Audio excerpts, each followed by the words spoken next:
Assalamualaikum warahmatullahi wabarakatuh. Perkenalkan, nama saya Dewi Nurwahyuni dan hari ini saya akan mengulas sedikit mengenai madhab atau aliran dalam tasawuf. Nah, yang pertama yang akan kita bahas adalah epistemologi tasawuf. Nah, teman-teman ada yang tahu nggak sih epistemologi itu apa? Nah, iya, jadi epistemologi itu adalah bagaimana sih cara kita memperoleh ilmu pengetahuan. Nah, menurut Abid Al-Jabiri ada 3 jenis epistemologi, teman-teman, yang digunakan sebagai sumber kebenaran. Nah, yaitu epistemologi bayani, burhani, dan juga irfani. Nah, yang pertama ada epistemologi bayani. Nah, di mana di dalam epistemologi bayani ini itu menekankan pemahaman dari teks. Nah, jadi teks itu adalah Al-Quran dan juga hadis. Nah, yang kedua ada burhani. Jadi di epistemologi burhani ini itu menggunakan akal dan juga logika. Jadi aliran ini itu sering digunakan dalam tasawuf falsafi. Nah, jadi di mana yang mencoba menjelaskan pengalaman mistik secara rasional. Nah, kemudian yang ketiga ada epistemologi irfani, di mana di dalam epistemologi irfani itu mengandalkan intuisi, kasif dan juga ilham, yaitu pengetahuan yang diperoleh melalui penyucian jiwa dan juga kedekatan kita dengan Allah, seperti itu.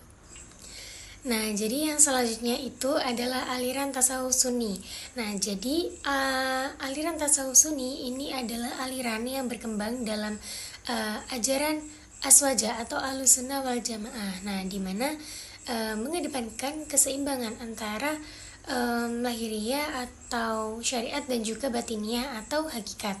Nah, jadi di dalam tasawuf sunni ini itu memiliki ciri utama, yaitu mengutamakan pembinaan moral, ibadah yang benar, dan juga menjaga ibadah.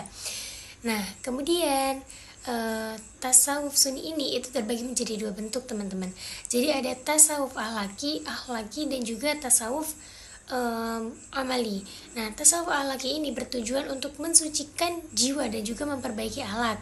Nah, contohnya seperti ajaran Al-Ghazali. Nah, terus tasawuf amali itu lebih sistematis, jadi runtut, ada tahapan-tahapannya, mulai dari syariat, thariqat, hakikat, dan juga ma'rifat. Nah, jadi di sini juga ada tokoh-tokoh pentingnya, teman-teman. Ada Hasan Al-Basri sebagai pelopor, Al-Kushairi, kemudian ada siapa lagi ya? Syekh Abdul Qadir Al-Jailani sebagai pembina tarekat Qadiriyah. Nah, kemudian yang ketiga ada aliran tasawuf falsafi. Nah, jadi di sini itu menggabungkan tasawuf dengan filsafat metafisika, teman-teman. Jadi terutama dari filsafat Yunani dan juga Neoplatonisme. Nah, konsep utama di sini itu ada 2. Ada hulul dan juga wahdat al-wujud. Hulul yaitu keyakinan bahwa Tuhan itu menjelma dan bersatu dalam diri manusia atau al-halaj. Kemudian wahdat al-wujud yaitu pandangan bahwa hanya Tuhan yang memiliki ekstensi sejati dan juga makhluk hanyalah penampakan darinya, Ibnu Arabi. Nah, di sini juga ada tokoh-tokoh pentingnya yaitu Al-Hallaj, kemudian Ibnu Arabi, Abu Yazid Al-Bustami, kemudian Sadr al-Din al-Qunawi. Nah, kemudian di sini juga ada kontroversinya, teman-teman. Jadi aliran ini tuh sering dianggap menyimpang oleh kalangan Sunni karena ajarannya yang ekstrim dan juga sulit diterima secara teologis. Nah, kemudian yang terakhir itu ada aliran tasawuf Syi'i atau Syiah. Nah, aliran ini itu berkembang di kalangan Syiah dan juga sangat menonjolkan wilayah kepemimpinan spiritual atau Ahlul Bait.